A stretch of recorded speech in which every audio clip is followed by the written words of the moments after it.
What it do? This is Young Drink. You are now tuned in to GFG TV. You bitch. Alright, kicking off episode 2. How many children do you have? I got 2, a boy and a girl. My daughter came first, she's 16, she'll be 17 in February. Okay. And my son just turned 12 on the 21st. Oh. Yes, sir. So, what's a proud father moment for each of your kids? Every day, pimp. Yeah? Every day. Every day is different. I'm always trying to teach my kids somehow, some way. No matter, everything that come out of my mouth is a teaching moment for my kids. Unless we just being funny. And me and my daughter do a lot of that. Yeah. That's a teaching moment too. Yeah, it's twin. Nigga, tell them what's your kids' names, nigga. Yo. So, my daughter got her nickname when she was 2 years old. I used to trap a lot. And then one of the homeboys did too. But everybody knew that when you came to my house, my duplex that I share with my baby mom, nigga, my daughter's going in your pocket. And we didn't know what the fuck was going on. Like, why you keep doing this shit? Nigga, and some motherfuckers come over broke, but they was flexing like they had some money. My daughter gonna find the fuck out. My daughter found the fuck out. And she reached in my nigga Holiday shit and pulled out a dub. And I was like, put them damn dollars back. Right, bub. So her nickname, Dollar Bill. We call her Dollaz. Yeah. His daughter's name, Dolla. And then my son name is Ryan Jr., right, like after me, but we call him Turfy.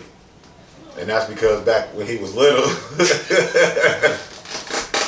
he loved Nerf guns and Transformer, you know what I mean? But the main thing was, if we took him somewhere, we went out to eat, go to a family function or something, he'd keep his clothes on, right? As soon as he stepped back in the house, he crossed that threshold, motherfucker hit his mater drawers, right? Running around, and we was playing with him one day. We didn't know what the fuck he was doing in the room. We like, well, Ryan, what you doing in there? I'm coming. So he came out. He had the biggest thumper in his mater drawers, locked and loaded. I was like, this nigga's on some turf war type shit. What the fuck? So we started calling him Turfy Wayne ever since, because his middle name is Wayne. So we was like, hey, Turfy Wayne. And it's been his name ever since. Oh my god. Yep. Turfy Wayne, because he been about that shit since he was 2. He'll pull that motherfucker out. It's already cocked. He don't gotta shoot. He don't gotta do none of that extra shit. Him was sinking. Oh man. Pulled that motherfucker out. And it wasn't like he had boxers on or nothing. You know what I mean? He had the tighty whitey type joints. You know what I mean? And he was pulling that big motherfucker out like it had a holster. I was like, yo! Yeah! And that nigga got aim. He got good aim. Yeah, so it's like, fuck, you fucking with a shooter. Oh no. You gonna get hit in the eye trying to dodge some shit. So yeah, my kids' nicknames, actually what they go by is Dollaz and Turfy. That's good shit. So you recently got married. How long you been together? Shit, since about 2008. I met her on one of them interweb sites. Space. One of them motherfuckers. Shit. And I was looking, she wasn't. Yeah. I thought I was the shit. That's when I found out I wasn't. Until she was like, no, you dope. You dope. But we've been together for about 12. Was it 08? No. That's my case. Was 09. Up until now. Yeah. And we just got married. But it was like, we ain't gonna never get married. Shit, we ain't going nowhere, motherfucker. Shit. Where you going? You going to the stove? Hey, pick me up some Butterfingers. At that point in the relationship. Yeah. You leave and do laundry first. Oh, man. Shit. Y'all ain't take the trash out, motherfucker? God damn, bro. This shit stink. I'll be on the ass. So name one thing that you love and one thing you hate about Iowa. I love the people that I gained. I don't like the state because it's small. Or the city because it's small. And some people here have a small mind because of that. And you try to, help them to certain shit, and certain people just ain't going. And I ran into a lot of people outside of fucking with the solid people that I know. So it's like, that's what I hate, that the mentality that it gives you when you're here. Because once you leave or once you get, or you couldn't even, you might not even be that type of person. Some people just glow up from this motherfucker. And that's different, you know what I mean, than the other motherfuckers that have the small mind. You can't tell them shit, but they can't also. They don't have nothing else to offer, so. Just Iowa in general, that's what I hate about this place. So small. Especially if I, growing up in fucking Colorado, being able to go all over this big ass motherfucking state. And that was just the east side. So it's like, oh damn, there's a whole other side of the fucking city. And that's where we live now. It's on the other side, on the west side of the city. I grew up on the east side of Denver, in Aurora, but we live on the west side. So it's like, oh shit, this shit totally different. So it's an eye opener for my kids. It's an eye opener for my wife. Because both of them, my kids and my wife were born and raised here. They only took trips out, out of state, and that's it. They ain't never been nowhere like that, lived somewhere else besides here. Yeah. So, but no, yeah, the game, the plus is the people that I gained while living here, because I love them to death. Yeah. And the fall is just a statement, so. What's the first concert you ever attended? I ever attended?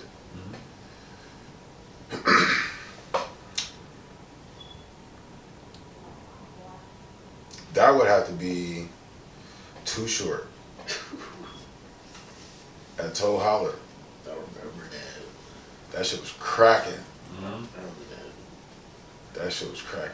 That was a long time ago. That was a long time ago. I think I was like 16, something like that. Yeah. That was the first one. And then after that, we did an actual show at Holler. That's when at the show where he came out and he said he wanted the girls on stage, but he only wanted white women. Yep. I was in the crowd. My cousin had snuck me a drink too. She was like, "Nigga, you don't want another drink? Nigga, I know your little crazy crippin' ass. You don't want a fucking drink, nigga? Nigga, hell yeah, nigga, they got this shit. Nigga, get some brown. Get some brown. I'm in there 16 in the function. Nigga, I know every short song, nigga. Yeah. That shit was cracking. That was the first one. But then we did the show after that. And then we had it cracking like 2 shows in that bitch. So it was like, oh shit, we gotta do some music some more. So, yeah. Nice. That was the first, like, popping artist concert that I actually went to. I know that you spoke about it a little bit earlier. I'm not sure if it was your first, but what would be the first CD that you ever purchased or received? Or... That I ever purchased? Yeah. All Eyes on Me. And then Doggy Style. Yep. Nice. Do some top fives. What about top 5 rappers all time? I don't got no top 5. That's the crazy part, because I like all type of genre. So it'd be hard for me to narrow down a top 5, and it wouldn't even be a top 5. It'd be like a top 50. You know what I mean? Because I don't. 5 rappers that you fuck with, nigga. That I fuck with hard. Ice Wear Vizzo. I fuck with Kodak. I fuck with Kodak because he got a little strong delivery. You know what I mean? What he's saying, even though that nigga sound country in the mother, he can't tell us what that nigga said. But that shit be going hard.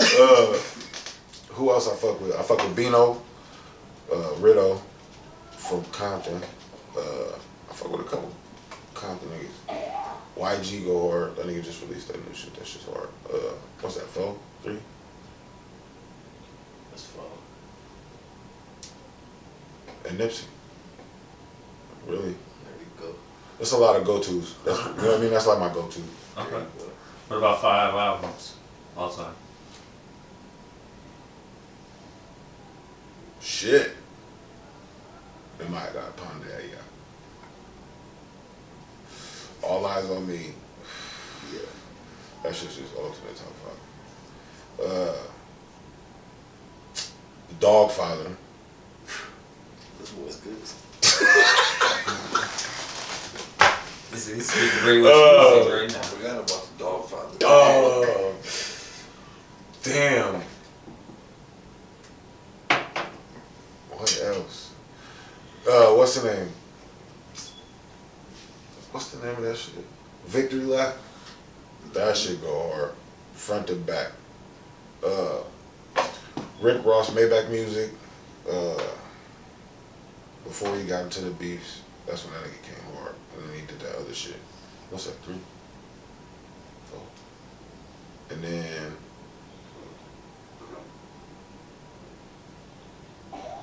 I could say for Rick Ross, I'd do like the whole Maybach Music, what's the name, collection that he did. Those little albums that he did. You know what I mean? So that would be all for Rick Ross. Who else? What's the name? Diplomatic Immunity went hard when that shit came out. That shit was so hard. What was that, 5? That's it. Yeah. So how you getting to write music? I wanted to stop freestyling, and I actually stopped freestyling because that's all we did was freestyle. And motherfuckers was like, "You so cold, you should write." I'm no fucking writer. I'm finna just spit this shit. That was 16, about 15, 16, 17.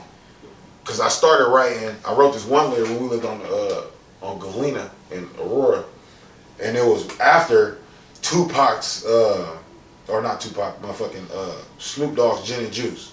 Right? So I wrote my own shit, or wrote the whole shit all over again, and then just erased motherfucking the words that I wanted to put out and make mine. And that was about 9, when I was 9, 10, that's when I first started writing, and I was like, okay, yeah. Then I stopped. And then after that, we moved here, and we didn't really have nothing to do, so it was like, shit, what we gonna do? We would freestyle. So we would freestyle our ass off on the back of my OG's motherfucking Cadillac with the switches. Drinking 40s. Freestyling our ass off. Yeah. To motherfucking Mr. Pookie and Mr. Lucci. And that shit jigging, boy. Them shits used to come hard. Man. Remember your first song you ever recorded? I ever recorded was, I do believe it was Get Stupid. That was right. That was 2003. That was the first one I ever recorded, was Get Stupid.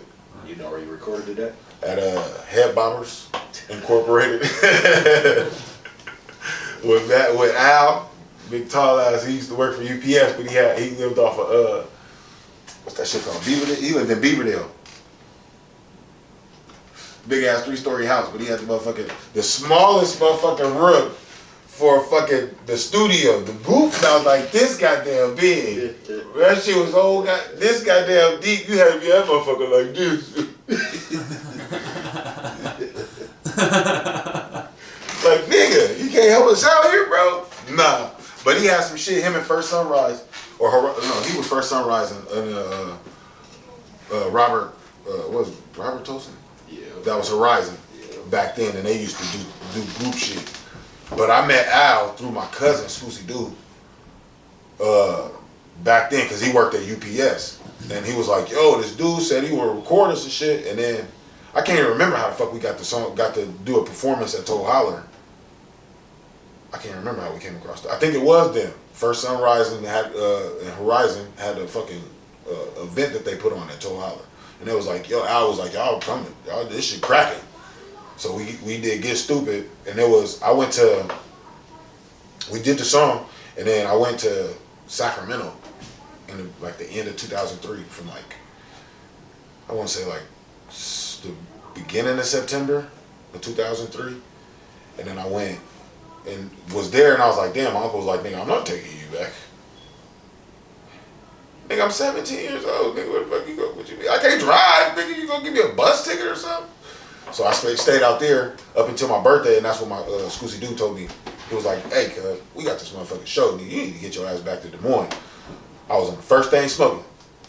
Greyhound. Yeah. Hey, we made it, and then we put on. Nice. That shit was cracking. So what is West Up ENT, and is it active today? Nah, West Up as graduated from West Up Entertainment to Ambitious Hustle, ENT. Who are some of the artists affiliated with? Who were some of the artists affiliated with it was West Up? Yeah. We tried to get Baby T to do a lot of shit, but he was never on it. He was a street nigga. So then Scoozy Deuce he was like, nah, I'm gonna just go work. So then it was me and Trey Deuce, my other stepbrother, and then we tried to have RV, which is Visible, which is one of the homeboys. We tried to have him jump on it, and it just wasn't sticking for a lot of people. But we worked with him in the beginning, Deuce, and then Deuce kind of just fell off of it. He was like, nigga, I don't even think this shit's gonna crack. This shit ain't even jigging. So then I stopped fucking around, and they kept fucking around by myself, because then I ended up buying my own studio equipment. Well, I came up on my own studio equipment. I didn't buy my first shit. So this is where I thought a lot of that shit was going wrong because of the karma that came with that. So I was like, oh, fuck. My stepbrother had been here in Des Moines from Chicago, him and my older stepbrother. And they was like, well, shit, what's up? We can get on. So I put my stepbrother on Vito, or V-Folks. And he was cold, but he wasn't really on it. Who else? We did a little collaboration with Envious, which was Slim Pickens, Chutch Beats, and Kim Flow Nice. Well, not and Kim Flow Nice, but Kim Flow Nice, rest in peace. And then Elite, Kid Elite. And we did a lot of collaborations with them. And then that was really it, because we had this little thing. I had this little thing like, man, we finna put them on a CD. You know what I mean? Right on the CD, and we just finna take this little shit that we got and go out and get some bread. Like, we gotta do something for this shit.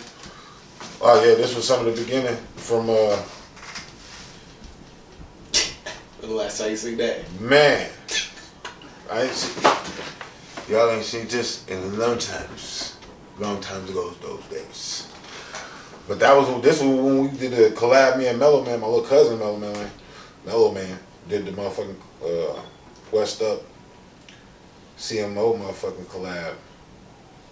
Shit, that shit was crazy. We had Nano, Young Maniac, Young Dario, that was one of the twins. Our cousin Cartier, my cousin Cuz. Damn.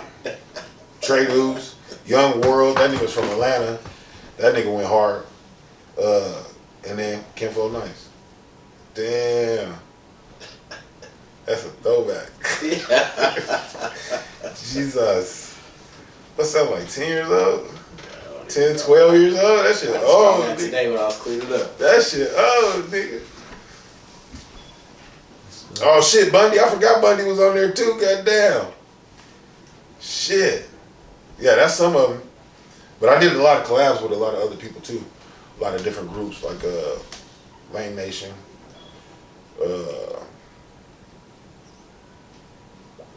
I think that's where I kind of stopped doing collabs. Cause I was like, yo, some shit just ain't working for me. Bruh. You talk about performing at Coast2Coast? I did, and that was on a fluke, cause I was dealing with Our World Radio, and we was doing shows. We did so many shows. I was like, man, I need to expand outside the state. Let me just put it, cause you know what I mean, on the Facebook, the news feed, or Instagram, that shit would come across. I'm like, this shit can't be real. Like, I'm gonna try it. You know what I mean? So I put the little bread in. I think it was $300 to lock in the slot. You only get to do one song for $300. That's it. But locked in, went there. That was like 2013, 4, no. The song was like 4.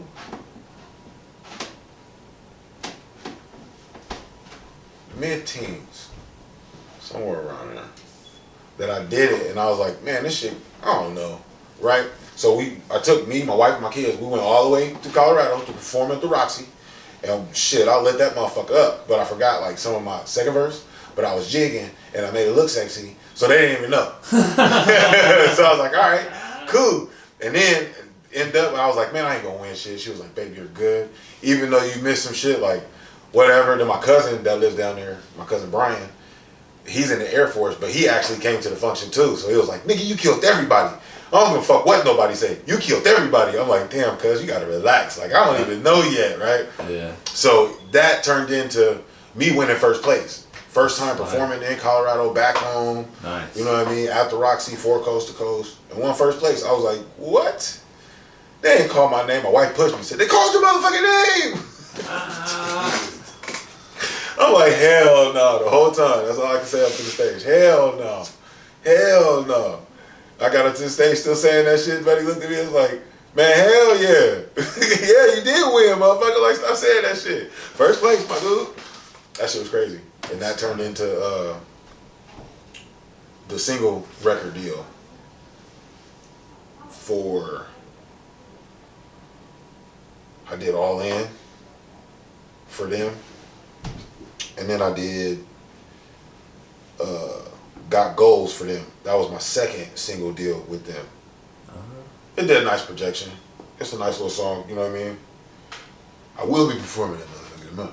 Dope. Can you talk about Dolla's remix music video? What about it? What do you want to know? Everything? I know nothing. I thought you had some questions. Question, man. Yeah, and answer the questions to get the answers. Nah. So I did the shit, and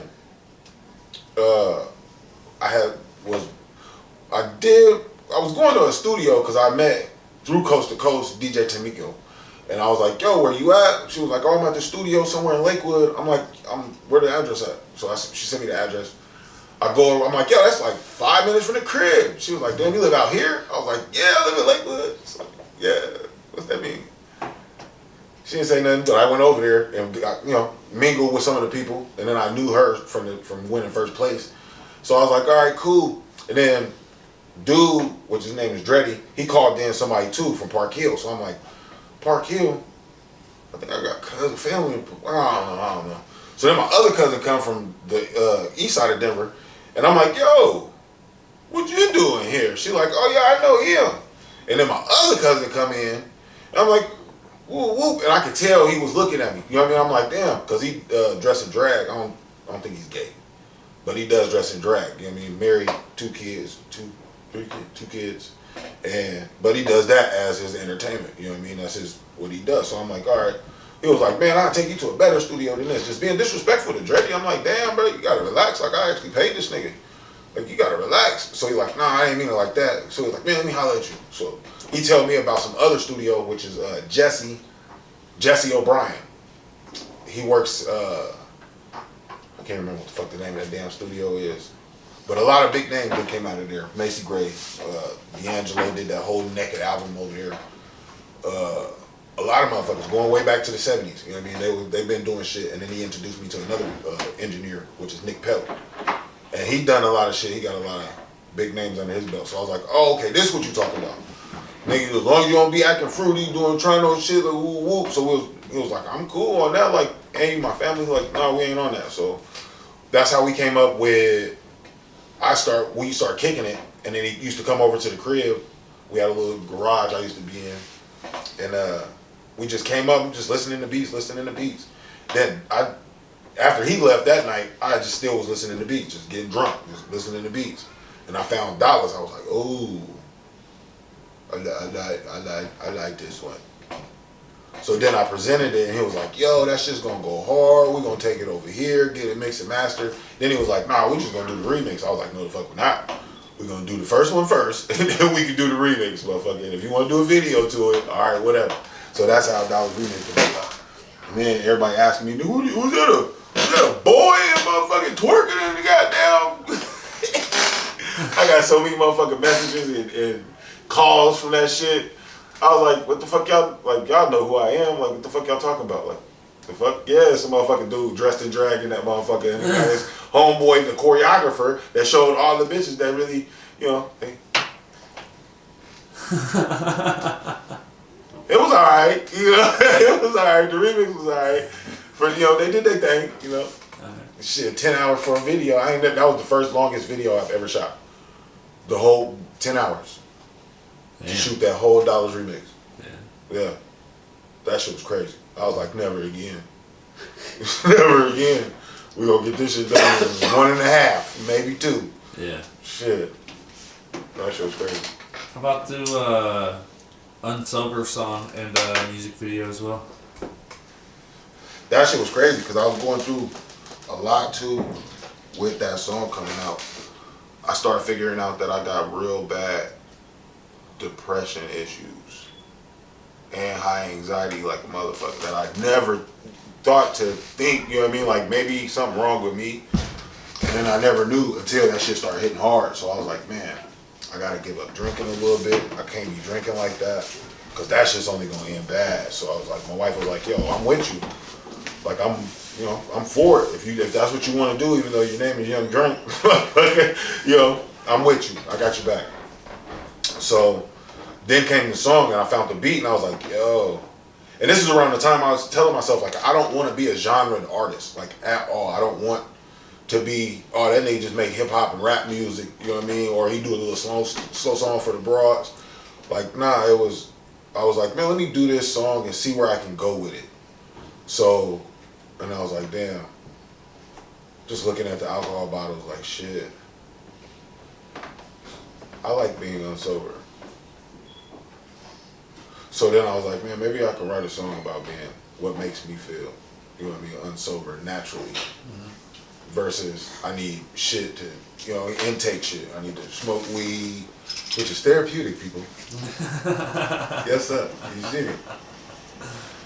But other than that, it was because of the drinking and how much I was indulging into the alcohol itself without being a purpose. There was no purpose. So it was like, man, I was constantly fucked up. And I was like, man, I need to do something with some kind of substance that everybody can adhere to, you know what I mean? A lot of people can comprehend my music or fix through the words and be like, oh shit, he was talking that shit. But a lot of motherfuckers be like, yeah, I don't know. So I was like, let me do something for myself and for my wife and kids, you know what I mean? Because I ain't made no song for them, actually, at all. So I was like, man, let me do this. So I made it in order of how they came into my life. My daughter, my wife, and my son.